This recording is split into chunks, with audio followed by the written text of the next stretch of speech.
ഉത്തർപ്രദേശിലെ അയോധ്യയിൽ രാമക്ഷേത്രത്തിന്റെ ഉദ്ഘാടനം നടന്നത് 2024 ജനുവരി 22-നായിരുന്നു. 2020-ൽ ക്ഷേത്രത്തിന് തറക്കല്ലിട്ടതും ക്ഷേത്രം ഉദ്ഘാടനം ചെയ്തതുമെല്ലാം പ്രധാനമന്ത്രി നരേന്ദ്രമോദിയാണ്. അയോധ്യയിലെ രാമക്ഷേത്രത്തിന് ഇതുവരെ സംഭാവനയായി ലഭിച്ചത് 5500 കോടി രൂപയാണ്.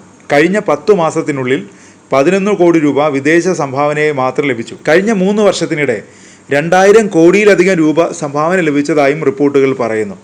2021-ൽ ക്ഷേത്ര നിർമ്മാണത്തിനായി നടത്തിയ ധനശേഖരണത്തിനിടെ 3500 കോടി രൂപയാണ് ലഭിച്ചത്.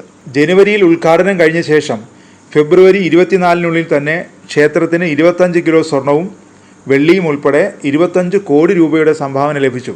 ശിലാസ്ഥാപന ചടങ്ങ് മുതൽ ഭക്തർ രാംലല്ലയ്ക്ക് സംഭാവന നൽകുന്നുണ്ട്.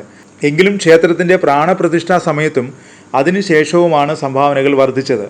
കഴിഞ്ഞ ലോക്സഭാ തെരഞ്ഞെടുപ്പിൽ അയോധ്യ രാംലല്ല വിഷയം ഉയർത്തിയാണ് BJP തെരഞ്ഞെടുപ്പ് പ്രചാരണം നടത്തിയത്. എന്നിട്ടും ഉത്തർപ്രദേശിൽ യോഗി ആദിത്യനാഥിന് അടിതെറ്റുന്ന കാഴ്ചയായിരുന്നു. എന്നാൽ വരുന്ന നിയമസഭാ ഉപതെരഞ്ഞെടുപ്പിൽ ഇതേ പ്രകടനമാണ് ആവർത്തിക്കുന്നതെങ്കിൽ യോഗിയുടെ നിലനിൽപ്പിന് തന്നെ ഭീഷണിയാകും. അത് മറികടക്കാൻ 10 നിയമസഭാ മണ്ഡലങ്ങളിലേക്ക് നടക്കുന്ന ഉപതെരഞ്ഞെടുപ്പിൽ 10 മന്ത്രിമാരെ ഇറക്കിയാണ് യോഗി പ്രചാരണം നടത്തുന്നത്. എന്നാൽ ഇക്കുറി രാംലല്ല വിഷയം തന്നെ ഉയർത്തിക്കാട്ടി വോട്ട് പിടിക്കാനാണ് പ്രതിപക്ഷ നീക്കമെന്നാണ് സൂചന. 5500 കോടി സംഭാവനയായി ലഭിച്ച രാംലല്ലയിൽ ഒരു ചോർച്ച പോലും പരിഹരിക്കാനാകാത്തത് കടുത്ത അഴിമതിയാണെന്നാണ് കോൺഗ്രസ് ഉൾപ്പെടെയുള്ള പ്രതിപക്ഷം ആരോപിക്കുന്നത്. ജൂൺ മാസത്തിൽ കനത്ത മഴയിൽ മേൽക്കൂര ചോർന്ന് ക്ഷേത്ര ശ്രീകോവിലിനകത്തേക്ക് വെള്ളം പതിച്ചത് ക്ഷേത്ര നിർമ്മാണ ട്രസ്റ്റിനെയും കേന്ദ്ര സംസ്ഥാന ഭരണ നേതൃത്വങ്ങളെയും പ്രതിരോധത്തിലാക്കിയിരുന്നു. ചോർച്ചയാരോപണം തുറന്നുകാട്ടിയത് രാമക്ഷേത്രത്തിന്റെ മുഖ്യ പുരോഹിതൻ ആചാര്യ സത്യേന്ദ്രദാസ് ആണെന്നത് BJP നേതൃത്വത്തെ ആകെ ആശയക്കുഴപ്പത്തിലാക്കുകയാണ് ചെയ്തത്.